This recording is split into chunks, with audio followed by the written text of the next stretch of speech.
Quel est le sens de l'auto-sabotage? Alors en fait, sur un certain plan, je ne crois pas à l'auto-sabotage. J'ai accompagné tellement de personnes sur des trucs où ils m'ont dit non, mais c'est impossible de transformer ça, c'est un plus gros problème. La seule chose qui est un problème, c'est de croire que ce qui se passe dans notre vie est un problème. Je crois qu'il sommeille en nous un potentiel plus grand que l'on imagine et que le révéler n'est qu'une question d'entraînement. C'est pourquoi je vais à la rencontre des personnes qui réussissent, entrepreneurs, artistes, sportifs de haut niveau, pour décortiquer comment ils font et partager ce que j'apprends avec vous. Car mon but est qu'ensemble, on aille réaliser nos rêves. Je m'appelle David Laroche et voici mon podcast. Tous les grands leaders au niveau financier le disent, tu n'arrives pas à gérer ton argent quand tu n'es pas stable émotionnellement. Si tu n'as pas créé le muscle, c'est dingue, hein, il y a plein d'études qui montrent que la perte de l'argent est associée dans les parties du cerveau à la mort. Donc tu fais des décisions qui sont pures animales, complètement irrationnelles. C'est la raison pour laquelle 90% des investisseurs savent en investissant en bourse que quand le marché s'écroule, il ne faut pas bouger. Mais entre le savoir et arriver à maintenir tes émotions quand ce que tu as épargné sur 30 ans s'effondre en 2 mois, bah tu passes de la théorie à la pratique. Maintenant, tu es beaucoup plus stable si déjà ta base, ton toit à manger est sécurisé par de l'épargne. C'est un ratio qui est subtil à définir, mais en tout cas pour tout le monde, je commencerai, peu importe le revenu, à commencer à mettre de l'épargne et vous challenger à l'augmenter régulièrement. Quand vous challengez à l'augmenter, ça te laisse moins d'argent pour toi et vu que tu veux maintenir ton lifestyle, ça t'oblige à trouver des moyens de servir plus, d'apporter plus, de donner plus, de contribuer plus. Mais ce qui est sûr, c'est qu'en gros, les moyennes, c'est entre 6 et 10 ans. Le crash, le dernier, c'est 2008. Donc ça va faire bientôt 10 ans. Donc statistiquement, on approche d'un prochain crash. Il y a une super vidéo qui explique l'économie, ultra bien expliquée. En plus, tout dessiné, il te montre pourquoi il y a des crashs et pourquoi on ne peut pas ne pas avoir de crash. Que le principe même qui crée un crash, ça provient de la dimension émotionnelle des êtres humains. Il y a beaucoup de fantasmes sur l'immobilier, beaucoup de fantasmes sur la bourse, mais les seules personnes que je connaisse qui vraiment s'enrichissent, soit tu as quelques coups de bol, les gens ont fait sans savoir ce qu'ils faisaient et ça a marché. Mais je veux dire, c'est peut-être 1% et ce pourcent-là, 30 ans plus tard, souvent ils sont autant pauvres qu'avant parce qu'ils ont fait n'importe quoi de l'argent qu'ils ont gagné. Et les 99%, c'est des gens qui ont soit appris, sont formés, soit ils ont fait plein d'erreurs et ils ont recommencé jusqu'à ce que ça marche. Mais ça ne rend pas de nulle part l'expertise qu'ils ont développée. Mais en tout cas, créer le muscle d'épargner, je trouve qu'il est vraiment important à faire rapidement. Moi, je crois énormément au pouvoir de l'épargne. Je veux dire, c'est ce qui m'a stabilisé le plus en tant qu'entrepreneur, ce qui me rend beaucoup moins émotionnel par rapport aux hauts et bas de l'entreprise. Qu'il y ait plus de clients, moins de clients, que le chiffre d'affaires soit plus élevé ou moins élevé. Avant, j'étais émotionnel sur un mois. Je ne le suis plus parce que il y a l'épargne qui stabilise ça et ça me permet de rester concentré sur la vision à long terme et pas comment je fais pour avoir de l'argent là tout de suite.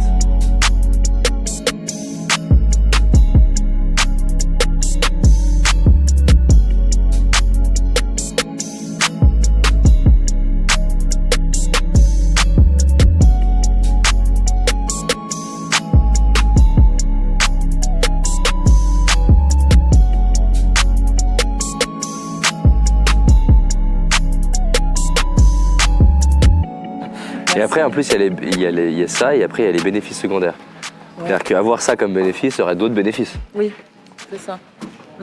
C'est-à-dire que... Le bénéfice, ça serait de plus me sentir comme ça parce que je me sens dévalorisée. Ouais.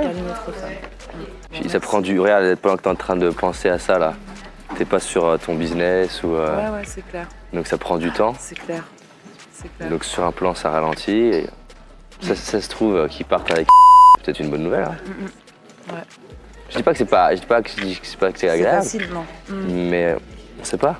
Après, une fois que tu auras vu plus les bénéfices, tu vas être plus sereine du coup, à te demander non pas qu'est-ce que je veux de lui, et lui demander qu'il soit comme ça ou comme ça, mais quelle femme toi tu as envie d'être. Ouais, c'est ça. Après lui, est-ce qu'il match avec ce que tu veux, et ça lui appartient. S'il veut, tant mieux pour lui. S'il veut pas, tant mieux pour lui. Puis voilà. Tu peux pas vraiment, tu peux lui exprimer une fois, 2 fois. Maintenant, s'il te le donne pas, j'ai fait une fois. J'ai fait une fois. Bah, 2 fois, Ouais. Fais-le 2 fois. Ouais. Si tu vois que ça ne joue pas, ça se joue ailleurs. Soit ça se joue dans le fait qu'il y a une pression que tu exerces. Et Julie ne met pas de pression à ce niveau-là. Ouais, c'est ça. Donc elle me laisse l'espace pour moi avoir envie de le faire. Ouais. Donc c'est sûr que si toi tu as une pression, tu as une anti-pression de sa part qui le rejette. Et puis de toute façon, plus tu mets la pression sur quelqu'un, plus ça crée une frustration, plus il a envie d'y aller. Donc voilà, on est bien C'est ça. d'accord. Donc soit c'est ça, soit c'est que peut-être que lui c'est pas son truc et que peut-être pas la bonne personne pour toi, mais tu le découvriras que si tu es à l'aise à le perdre et que si toi tu joues le rôle que tu as envie de jouer dans votre couple. Si toi tu joues le rôle que tu as envie de jouer dans votre couple et qu'il part, t'as pas à culpabiliser. C'est vrai. Si Julie elle sonore et que je la trompe, c'est qu'on n'a pas rien à faire ensemble. Ouais, on est d'accord. Et je suis sûr que ça te fait grandir sur des aspects qui n'ont rien à voir avec ton couple, qui sont au-delà, Ouais, bien certainement sûr, bien sûr. la valeur que tu as, la place que tu as. Ouais, tout à Donc fait. c'est top de vivre ça. Ouais, gravé. Comment trouver la légitimité d'impacter le monde? Ça présuppose que pour impacter le monde, il faudrait être légitime. Je pose la question autrement. Pourquoi devrait-on être légitime pour impacter le monde? Pourquoi devoir attendre d'être légitime pour le faire? Et pas pourquoi juste avoir envie de le faire? Je pense que le problème vient de la question de comment elle est posée en fait. Je me pose pas la question de est-ce que je suis légitime, je me pose la question de est-ce que j'en ai envie. Et ça m'amène plus à me concentrer sur par quoi je peux commencer, qu'est-ce que je peux faire, comment je peux servir en fait. Et après je considère qu'à partir du moment où tu vis, tu es forcément légitime en fait. Maintenant, ce qui est possible aussi avec une question du type trouver la légitimité d'impacter le monde, c'est possible que ce soit le reflet d'une pression d'impacter le monde à un niveau qui est trop grand. Mais impacter le monde, ça commence par t'occuper de tes enfants et les servir au mieux comme tu peux. Hein. Ça commence à être en couple et apporter ce que tu as apporté à ta femme ou ton mari. Il faut faire attention aux fantasmes de Gandhi, Martin Luther King et ces personnes-là. On dit qu'ils ont impacté le monde, mais impacter le monde, c'est pas que faire ça en fait. Hein. Te lever le matin et faire ce que tu as à faire pour ton entreprise, c'est impacter le monde. Quel est le sens de l'auto-sabotage? Alors en fait, sur un certain plan, je ne crois pas à l'auto-sabotage. Je pense qu'en apparence, on s'auto-sabote, mais j'ai trop confiance en notre cœur, en notre inconscient. Pour moi, l'auto-sabotage, quand on le pratique, il a pour objectif de nous informer et de nous donner un message pour aller ajuster et faire ce qui est important pour nous. On ne s'auto-sabote pas par hasard. Encore une fois, la personne qui essaye de courir vers un fantasme et qui s'auto-sabote en direction de ce fantasme, c'est pas pour rien qu'elle s'auto-sabote, parce que c'est pas pour elle. Mais quand tu vises un truc qui est simple pour toi, tu peux pas t'auto-saboter. Tu t'auto-sabotes si tu te demandes des trucs qui sont pas pour toi, ou à un rythme qui est pas pour toi, ou avec des personnes qui sont pas pour toi. Mais il y a le nombre de fois où j'ai vu des couples s'auto-saboter et au final, ils n'avaient pas envie d'être ensemble. Donc, l'auto-sabotage, c'est exactement comme le conflit. C'est un symptôme qui t'aide à ajuster, qui t'aide à avancer. Tu n'es pas en train d'auto-saboter. Quand tu as un entrepreneur qui est en train de détruire sa boîte, c'est pas par hasard. Hein. C'est qu'il n'y trouve plus quelque chose. J'ai accompagné tellement de personnes sur des trucs où ils m'ont dit non, mais c'est impossible de transformer ça, c'est un plus gros problème. La seule chose qui est un problème, c'est de croire que ce qui se passe dans notre vie est un problème. Tu commences à te dire tiens, pourquoi je m'auto-sabote? Qu'est-ce que ça me demande d'ajuster? Qu'est-ce que je me demande qui n'est pas pour moi? T'arrêtes d'auto-saboter. Donc, heureusement que je m'auto-sabotais, parce que l'auto-sabotage était la conséquence du fait de me demander de faire un spectacle alors qu'au fond, c'est pas ce que je voulais. Je me suis auto-saboté, vous imaginez pas le nombre de fois dans des projets entrepreneuriaux qui n'étaient pas pour moi. Et je me démotivais, je me trouvais des excuses, je me mentais à moi-même et je me fouettais jusqu'à comprendre et en fait sortir du développement personnel classique de il existe de l'auto-sabotage et me dire mais en fait, et si mon corps, et on pourrait même dire mon âme, était juste plus intelligente que toutes les personnes qui ont mis des étiquettes qu'il existe l'auto-sabotage et que mon corps est juste en train de me guider en fait. Et arrêter de croire à je m'auto-sabote et je sais pas quoi et de me dire si je m'auto-sabote, c'est peut-être que j'ai quelque chose à comprendre. Et d'un coup, c'est déjà rien que d'aborder le problème comme ça, c'est déjà plus cool.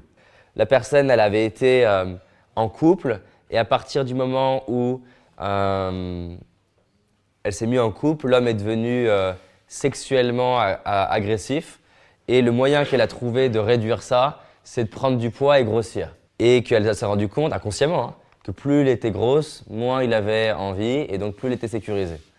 Donc on peut se dire qu'elle s'auto-sabote par rapport à l'alimentation ou alors on peut se rendre compte que l'inconscient, il essaie juste de trouver une stratégie pour que ça se passe bien. Donc En soi, j'y crois, hein, l'autosabotage. Mais par contre, là où ça me dérange, c'est de penser que c'est un problème. Si même j'emploie le mot âme, pour moi, c'est mon âme qui essaye de me donner un message. Si elle m'aide à m'auto-saboter, elle veut me dire quelque chose. C'est comme je crois au pervers narcissique, mais pas au fait que ce soit un problème. Et je suis prêt, franchement, hein, à débattre avec 500 spécialistes de pervers narcissiques et leur poser des questions. Je suis sûr que s'ils s'ouvrent à mes questions, ils n'arriveront pas à me démontrer qu'un pervers narcissique est un problème.